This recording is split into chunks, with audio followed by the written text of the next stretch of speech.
Welcome to the Virtual Career Lounge, episode 11, helping you become a greater you. I am your host, Darius Carlo, program coordinator with Love Our Youth. This lounge is designed to help middle and high school students prepare for life after high school, where failing to plan is planning to fail. Today, we will be talking about budgeting and personal budgeting for the middle school and high school kids. But before we get started, we want to give a special shout out to our sponsor at the Career Lounge, which is EXL, a leading data analytics and digital operations and solutions company. You can learn more about EXL at exlservice.com. And just a little bit about Love Our Youth. Love Our Youth is a 501c3 nonprofit organization providing programs for youth. Our mission at Love Our Youth is to leverage the power of collaboration to uplift and to empower youth and their families within our communities. So, we are going to kick off today's topic. But before we kick off today's topic, we'd like to introduce our guests of the day. So Barbara, if you can please start us off and we can go from there. Terrific. Thank you for having us, Darius. We're super excited to be here. I'm Barbara Grissom, and I actually lead our solutioning team within our insurance division within EXL. We are a group of 14 people, and we do all of the front end solutioning for all of our technology solutions at EXL in the assurance arena.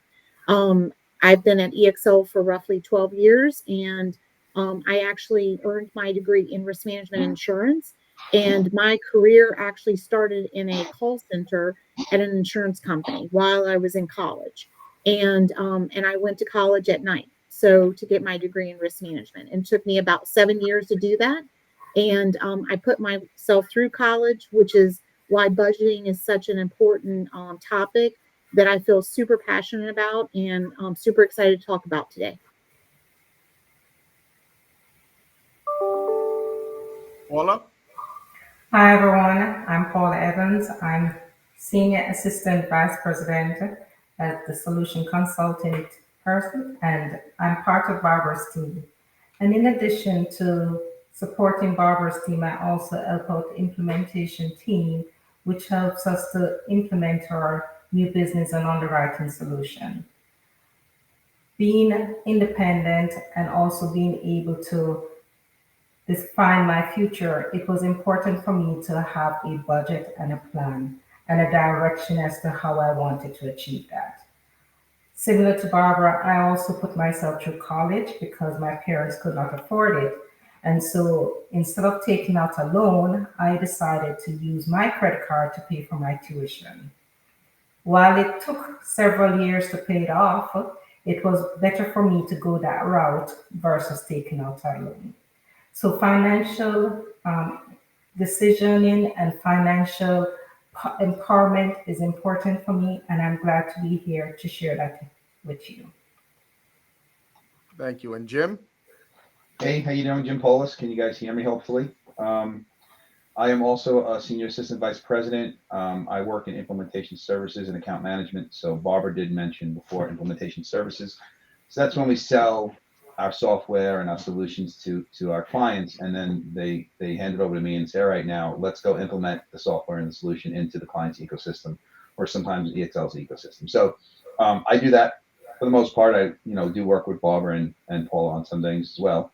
Um, so one thing I think which is interesting about me is that when I grew up, it's very close to my grandfather who grew up during the Depression. So he taught me about financial stability and responsibility.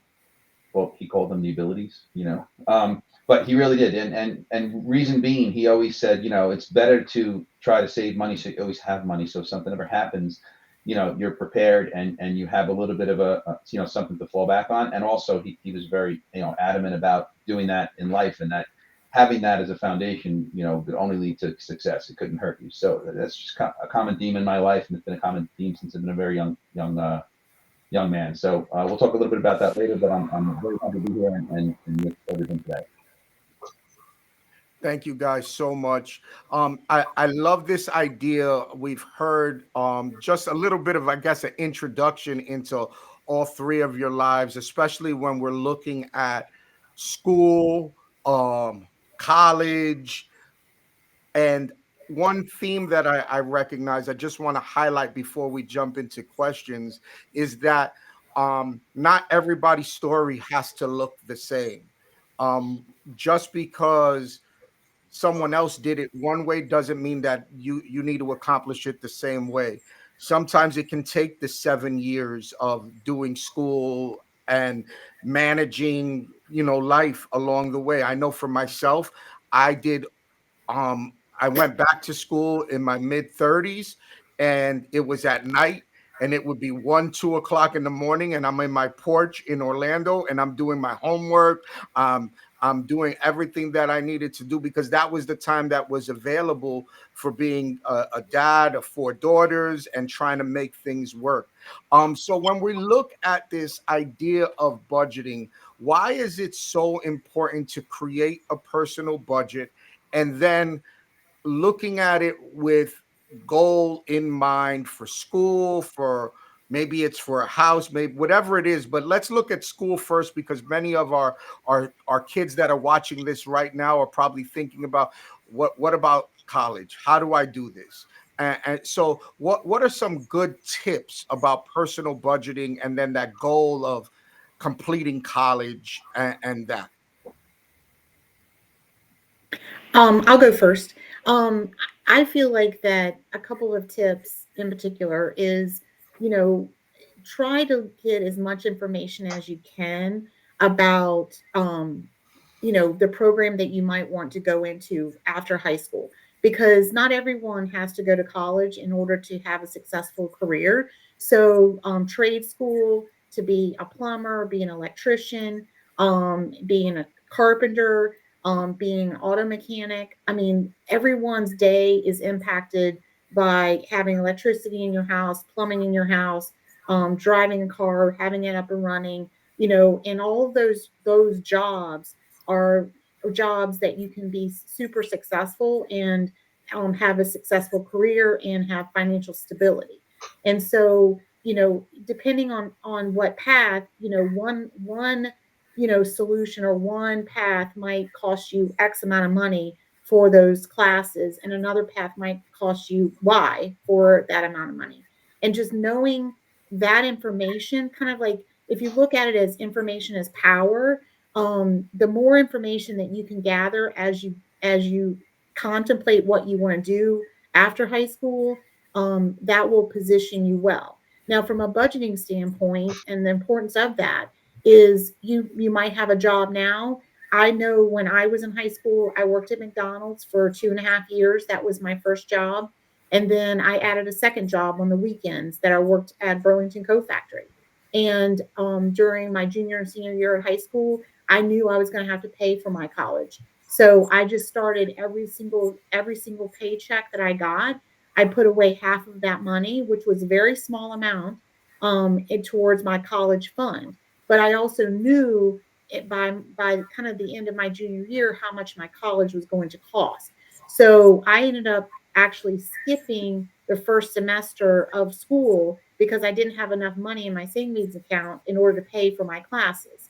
So I just knew based on the hours I was putting in at those two jobs what my income was. So from a budgeting standpoint, you can put on a piece of paper what is your revenue? Like what's your income coming in?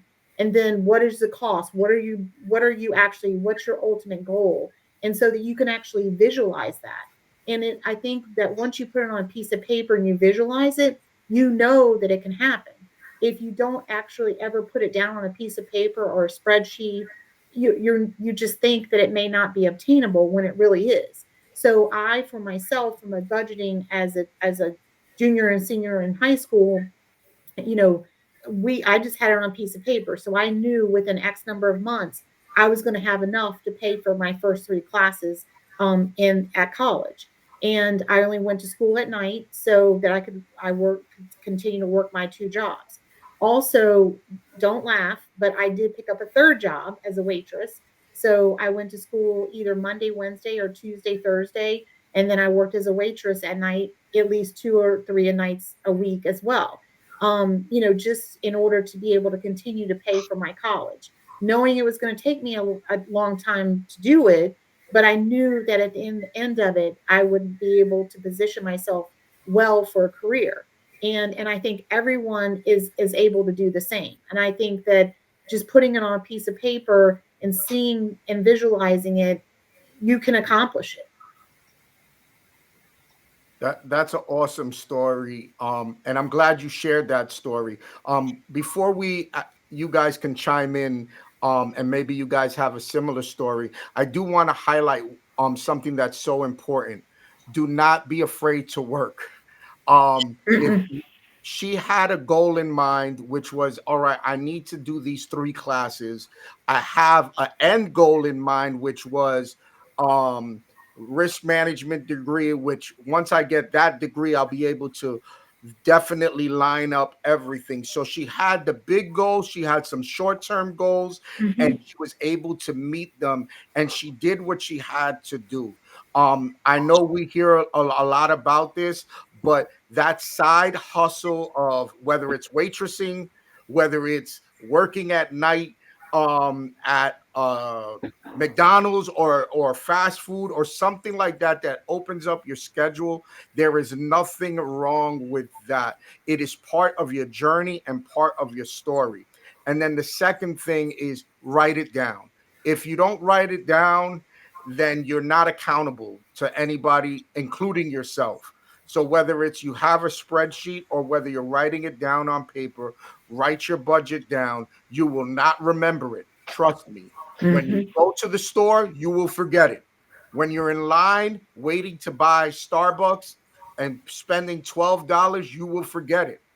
But if you have it written, you will remember it.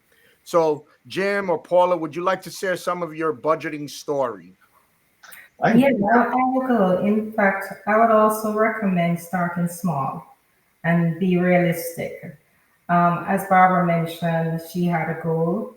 You all will also have a goal, but look at your goal to see, are you being realistic, and if there is something that you're trying to achieve that may not be something that is within your reach. So from my standpoint, I started small to say, for example, okay, I want to purchase, for example, an item. And for this particular item, I need the cost for that item is $50. So what it is that I need to save in order to reach that $50,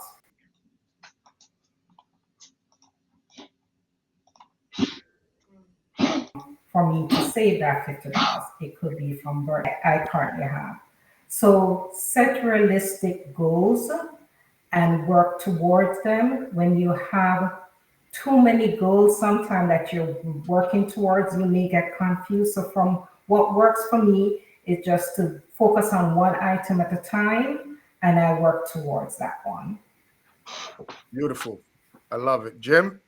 Yeah, it's not easy to follow these two, obviously, right? It took all the wind out of my sail and all my. I'm kidding.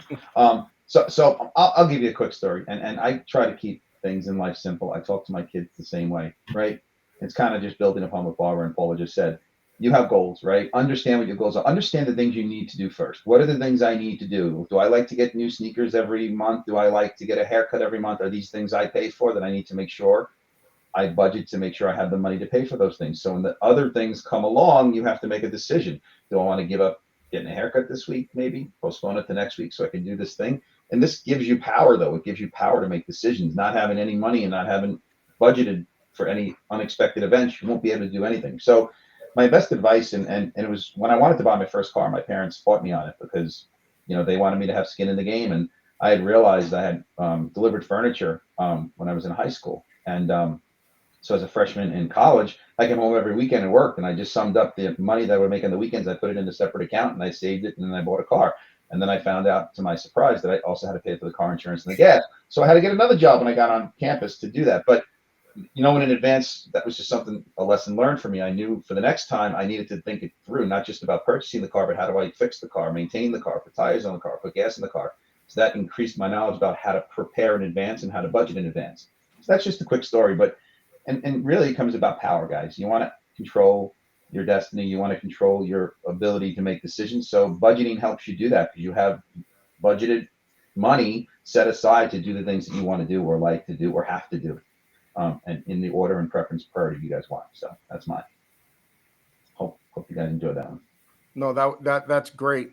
I know that Barbara, you have some practical tools Mhm. that you have looked up, because there's a whole bunch of budgeting options. Like Barbara mentioned, you may just write it down on a piece of paper and create your own Excel sheet on a black and white notebook or printer paper. But there are also apps, there are also websites that are available to help budgeting, especially now in this digital age. Barbara, do you want to share on that? Sure. Believe it or not, and I'm not advocating for Dave Ramsey, but Dave Ramsey has a terrific app that's free, and it is applicable to college students, high schoolers, and it basically positions you to kind of look and see, how much are you earning from your job, and you can allocate money to what you want to spend. And then it kind of allows you to position percentages of your money into separate buckets so that you can kind of visualize getting there. Like Paula said, you might want to purchase something for $50. Well, your paycheck might only be $150 a week, but you have other expenses. So, but over 3 weeks that you will be able to allocate using that budgeting app that you can go buy, say, that pair of sneakers that Jim mentioned. And so that's just one tool out there. I also know that there's a number of free value projection tools, so that if you do already have a savings account, which I would highly recommend every high schooler to set up a savings account, because if you actually set it up as a truly saving for your future, even if it's $5 a week, $10 a week, it doesn't have to be a huge amount of money that you put away in your savings account. You can kind of see that you've got a bucket of money that you're saving for a rainy day or something that might happen that you have to pay for, like Jim mentioned, having to do a repair to your car or whatever it may be. So I mean, those are just a couple of tools. And like fidelity.com has a great projection tool that you can save for $5 for every single week for 52 weeks. How much money will I have at, say, 4% interest? So you can see after a year how much money you would save. And guys, I'm telling you, Jim said it, Paula said it, that just seeing where you can be a year from now, where you could potentially be 2 years from now, just by saving $5, $10 a week, that is going to be such an empowering feeling. And then when you get there, oh my gosh, like I know myself, when I could pay my first set of classes to go to college, and I wrote that check, I mean, that was just such a fabulous, empowering feeling. And it makes you then realize that you can continue that journey because you succeeded. I love it. And we're not here to promote Dave Ramsey, but I am a Nope. firm believer in what he does. I think that I've seen many people use that. So you Mhm. can go look him up. It definitely is something that can help you. Also, start young. Start Mhm. now. One of the questions I have is why is it important to start now? Compound Um, interest. Compound interest. That's something you can look up. We don't have to dive into that today, but there's a reason why you should start early. I know I tell my kids, if your job has a 401k, well, I'm 19 and I need all the money that I can. I said, well, if you're 19 years old and you start saving now, whatever little percentage that the job may give you, 2-3% of your check, when you look at the future, there's something that's there when you retire that will be able to help you accomplish those goals. What would you or what would be some good advice to teens that are struggling to stick to the budget?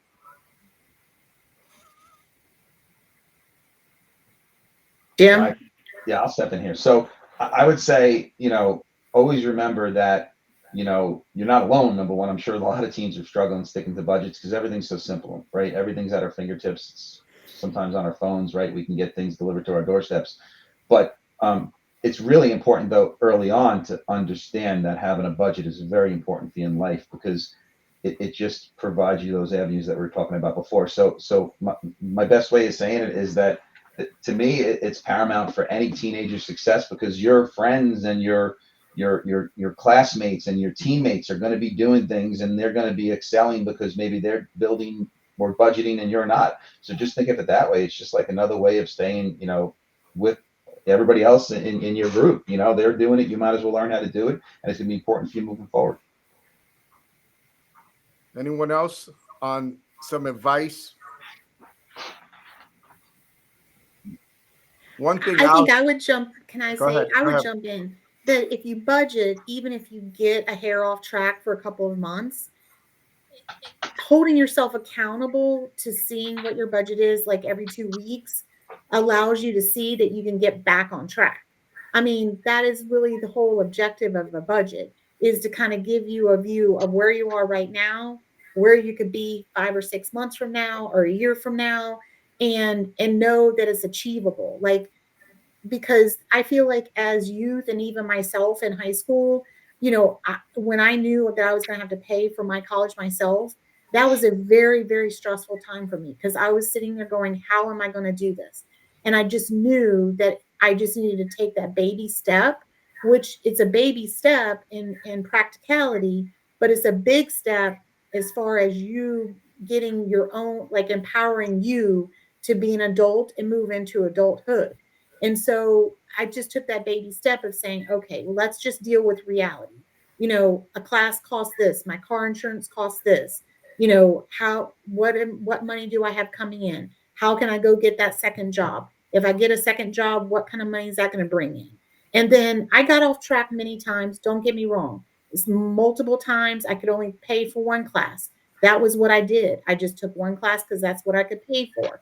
But I knew that I was staying on my path because I had in front of me, kind of on a piece of paper, what I was able to achieve for, say, the month of October, what I was able to achieve for the month of September. And I looked at those as quick wins, like, because everyone's going to struggle. We all struggle. So, as you're listening to this podcast, just know that you're not alone because every single person around you in your universe has struggled with the same topic. It's just how are you going to empower yourself? And budgeting is one of those ways. And then at the end of the month, you can say, "Oh my gosh, I beat my budget by $5 or I beat my budget by $10." Like you're gonna feel those quick wins. And I have to also highlight the 401k comment. 401k. If you're at any employer, I think McDonald's even has 401ks now. If any employer matches, guys, treat that as free money. I know that you're thinking to yourself, I can't put away 1 or 2%, but that other 1 or 2 or 3% that you get from your employer, that is free money that you literally did nothing to get other than make the decision that you're going to invest in yourself. Love it. Very, very good. And just at if at first you don't succeed, try again. We will all stumble and fall. Life happens. But I think that is why budgeting is so important. And Jim shared something that and this was on an earlier comment that I think was so important. And I like to maybe discuss a little bit further is a lot of times we purchase something. In Jim's case, he purchased a car, but also the car that he purchased still needed to get oil changes, tires, gas, brakes, and everything else. Insurance. When we budget our money, budgeting can bring peace of mind because there is something that's called a just in case fund or an emergency fund or my car is broke fund, the broken car fund, or what, I lost my job fund, or something like that, because these are the Mhm. things that happen. If we can maybe discuss what that looks like, and what saving for the, I don't want to say inevitable, but it is inevitable. If you own a car, you will have to get an oil change. It is inevitable that if you own a car for a certain amount of time, you will have to change the tires and get new brakes. Um, it is inevitable that you may have a life changing, altering thing that happens. And if you budget correctly, you can find peace of mind. Maybe you guys can share of a story that aligns with this. Yeah, well, I can use myself as an example. When my son was actually looking for his apartment, we went through pull up a spreadsheet, went through every single item, all the expenses, all the his salary, his income, and everything like that. And we had an idea as to what his budget would be on a monthly basis. We got the apartment, and to our surprise, some of our assumptions were incorrect. The light and the water bill that we estimated was based off what I was paying, but the apartment had fees, so he was paying two times more than what I was doing. So having a budget and not being exact, having like a contingency amount, will allow you to adjust when these unforeseen expenses occur. And so, because we were not exacting our original estimation, he was able to pivot when those increased bills came in. So, he was able to adjust accordingly. Thank you. Anyone else? Yeah, I'll do a quick story. So, um, and this is probably something, I don't know if everybody on the call is aware of this, but back in the day when I was a kid, at least my mom and my parents were separated. This is not a sad story, but just so we didn't have a lot, right? We had what we had, and my mom had this investment called the Christmas Club, and she would put $50 a paycheck into the Christmas Club, and I always say, Mom, why are you doing that? Why are you doing that? She's like, because I want to have $1,300 come Christmas time that I can use to buy you and your brother gifts. And that's how she saves. So it's the same concept, if you think about it, right? Thinking about money that you're going to need and when you're going to need that money. But I use that Christmas club analogy because one year something happened in our house, and my mom had to take money from that Christmas club and fix that item in the house. It was nice that we had that money. So it's just, I'm trying to relate the Christmas club thought process to having an emergency fund and having that savings account Barbara mentioned early on in this in the show. So I think it's really important in life to build that and to have that peace of mind. Mm-hmm. And I think that there also comes down to wants and needs, you know. So when you're budgeting, you really kind of need, no pun intended, but you really should put down exactly what you need to live. Like we all know we need food, clothing, and shelter, but you don't necessarily have to have the most current sneakers. You don't necessarily have to have the most current jacket. You don't necessarily have to have your hair cut every 4 weeks. You could maybe go 6 weeks. So like you have your need bucket and you have your want bucket. Now, from a budgeting, no one wants to live life thinking they're only going to have to pay for their needs. So that's why if you budget, and cover all your needs, and maybe, like I said, stretch out a haircut every 6 weeks, or every 7 weeks, whatever it may be, then that might loosen it up so that you've got a little bit of money that you can put to your wants bucket.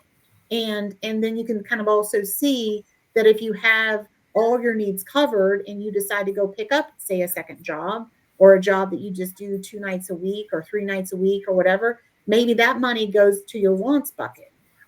Because then, I mean, because we all as human beings want to be able to splurge every once in a while, and we don't want to necessarily be constrained, but we also have to be very practical that you've got to cover your needs first. And wants are wants. I mean, yeah, I might want a newer car, but in reality, my car that I have right now is 7 years old, and I just keep putting tires on it, doing oil changes, and I'm good. I mean, so, I just think that in order for you not to be stressed out by your financial situation, You just need to really think about that whole needs and wants buckets and position yourself. And in addition to what Barbara said about the needs and wants, if, for example, you lose a second job, right, because you have done that needs and wants analysis, you will be able to better identify which things or which items you can reduce or cut so that you're still able to financially survive with losing some income. So that's just also important to consider. Very true. And that part of budgeting is not the easy part, but it Mhm. also is the part that does bring peace of mind in the long term. And I know many times we think about the instant gratification. We Mhm. want the thing we want now, whether it's the vacation we want now, it's the dream job, all of that. But things take time in this world. And I'm not saying that you cannot become a YouTube star overnight. You can. Was that everybody? The answer is no. Can you become a gamer and become famous? It's possible. Is that everybody? It's no. Same with a musician or anything else. Some things in life take time. Budgeting gives us the peace of mind so that when things do happen, we do not have to be frantic, like, it's the end of the world, because we know that we have had stuff in place just in case something occurs. So, and I know the young people, you know this, you don't want to live stressed out, anxiety, depressed, or worried. Budgeting will help bring that peace of mind even now, because then you'll recognize, well, I lost my job, or I don't like working at Chick-fil-A anymore. My feet hurt. I want something else. But now you can literally look for another job. You have money to make sure that your bills are paid. And now the stresses of what somebody else may be going through, you're not going through, because you planned. Remember, failing to plan is planning to fail. But if you do plan, you set yourself up for success.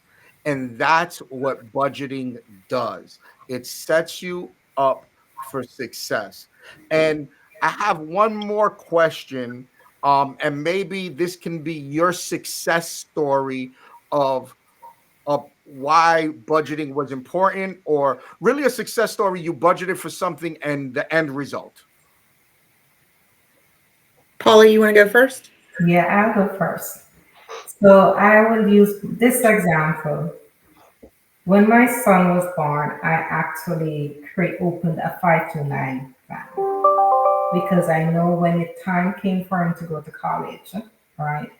It is not something I would be able to afford at that time, but I know that by investing X amount every single month for 18 years and sticking to that plan, when I got any bonus, I added it to that 529 account. And when it came for him to go to college, that investment was what I used to pay his tuition. So what I'm trying to say is I started when my son just born. And that was something I invested in gradually every year for 18 years. And I was able to reap the benefit when he went to college. And I used that to pay for his tuition. So it takes time. Once you know what you want to achieve, work towards it, and it's attainable. Jim? All right, here we go. So my story is a little bit different. When I first came out of college, I think going back to the 401k, the mention of that savings account that Barbara mentioned before, and guys, look into it. It's really great. But I just started contributing because somebody said it's free money. You know, if you save $1,200 a year of your own money, which is hardly anything, that's $100 a month, right? That's $50 a paycheck. If you do that, right, the company will give you an extra $1,200. I was like, oh, that's a great investment. So I did it. Little did I know, I started working when I was 21, when I came out of college. And when I was about 28 years old, my grandfather fell ill, and we had to hire a private nurse for $300 a week. And that's $1,200 a month, which is about $14K a year. I just said, well, I don't have $14,000 a year. I had a little money saved, but then I went into my 401k and I was able to borrow the money for myself. I had over $25,000 saved, 8 years later from when I started, which would surprise me because I had no idea I could have saved that much money in such a short time frame. So I was able to borrow the money for myself. So while not a direct budgeting story that I intended to budget that money for that need, but that need came up and I actually had it saved because of the way I was forced to budget myself by contributing to that 401k account. So just a good story to tell people because it really helped me a lot and it took a lot of pressure off me that I was able to come through for my grandfather at the time. So something just to hopefully help you guys move forward. Well, my story along that line is when my husband asked me to marry him.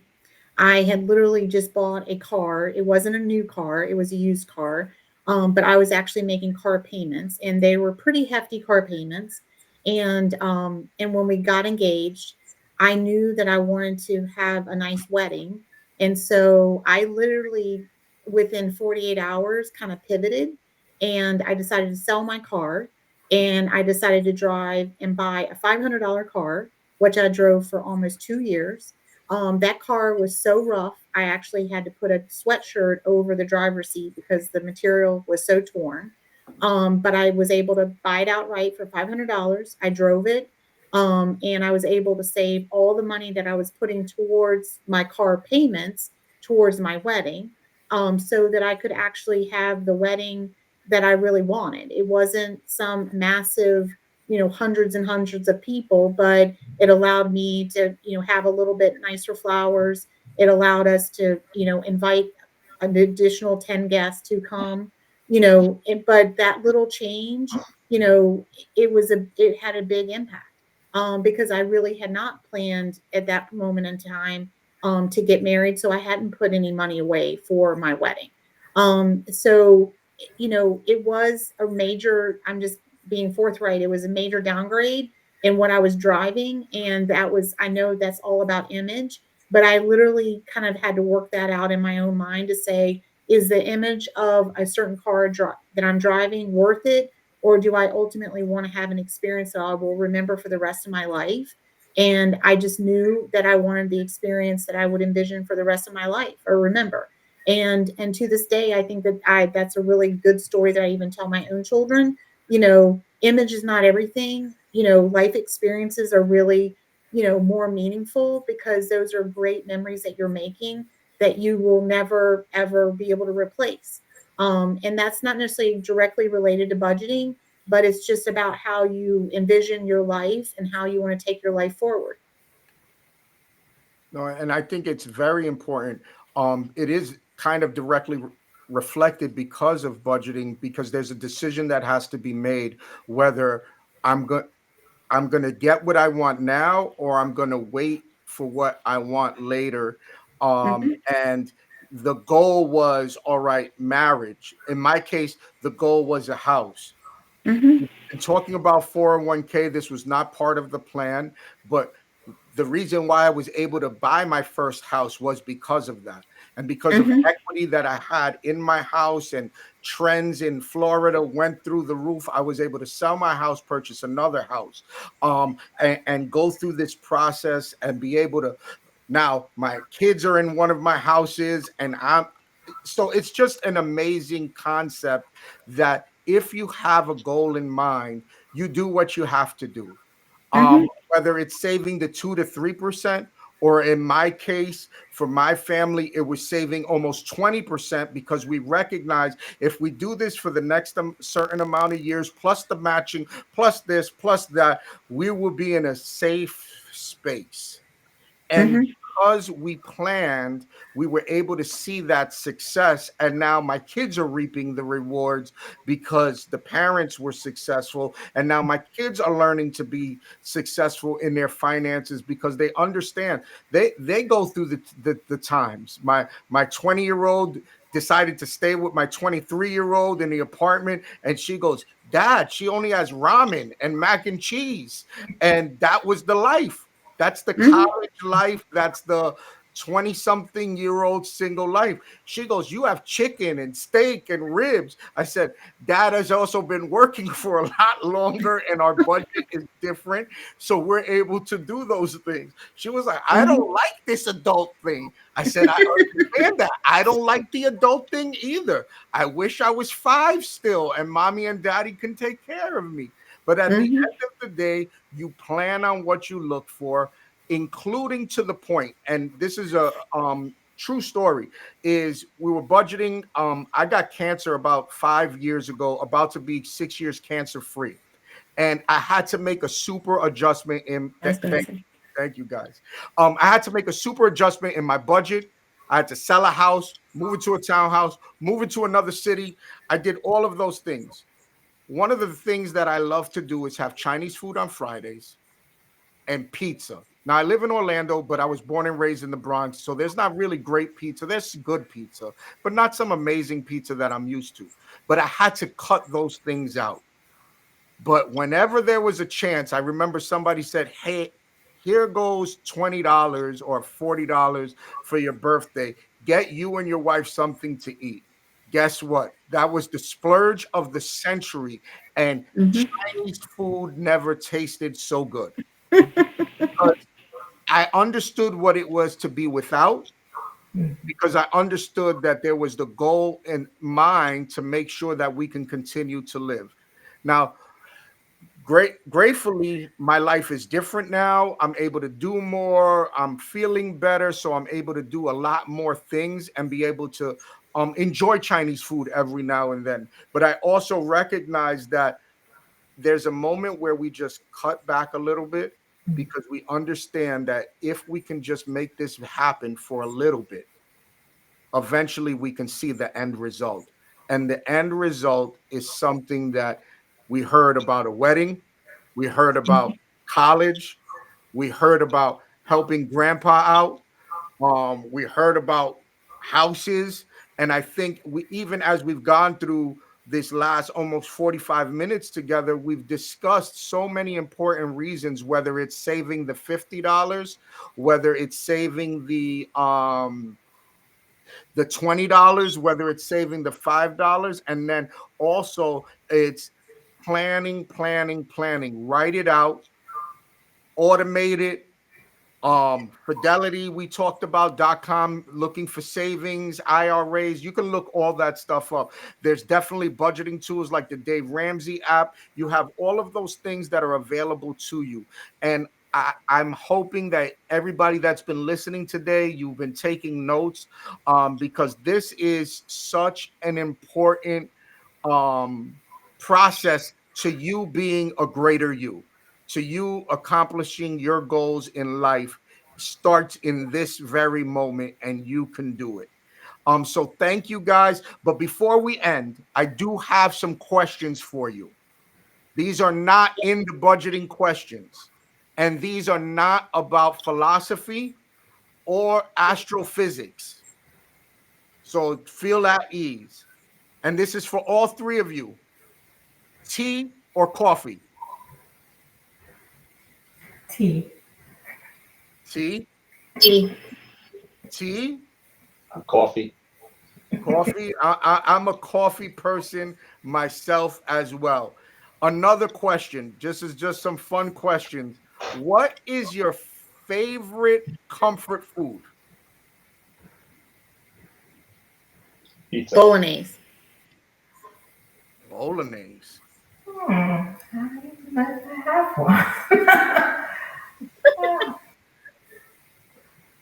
Fruits in general. Fruits Hmm. is your comfort. Hey, Yeah. I like anything stewed. I love pizza. Don't get me wrong. I love wings, but Oh, anything that is stewed, chicken, beef, oxtail, goat, I could eat all of it. I love Whichever a fruit is good, in season. huh? Whichever fruit is in season. If it's mangoes, melons, grapes. Okay, I hear that. That's for sure. Um, if you can travel anywhere in the world, where would it be? That's easy for me, Rome. Rome? Yes. Barb? Ireland. Ireland? I like Ireland. Jim? I guess I'd have to say Greece. You know, I haven't been there, and I want to be there. I am heritage wise, you know, it's in my genes, so I want to definitely go back. And I heard it's a beautiful country. Very, very true. And last question before we end is a movie or a book? And which movie or book would it be? Movie. Yeah, it's a movie for me. What movie? I I like, Go I ahead. like to tell people, like, you know, and everybody has their movies, and I never thought I'd become like this. But when you're flipping through the channels, say on a Saturday afternoon, and you come across certain movies, and once you watch them for 30 seconds, then you have to watch the rest of the movie. There's a couple movies in my life that are like that, like The Godfathers are like that. I know that I'm probably, you know, aging myself on that one. But even the Independence Day, I was watching it the other day. I was like, this is a movie. Once you start to watch it, you get into it, and you have to watch it. So I like movies like that. So Godfather, I'd say, is up there. Goodfellas, those movies. Yeah, for me it's movie also. Sound of Music, Ferris Bueller Day Off. Uh, Okay, I'm a Talladega Nights movie. I just laugh so hard. I Wow. do read a lot though, but I do read a lot. And I that's kind of the toss, but I love Goonies. I love okay. any of the Indiana Jones movies. Oh, so do I. Those are some of the good ones that are out there. But then also I love reading books that are gonna challenge me, and mhm, I'll throw some out there.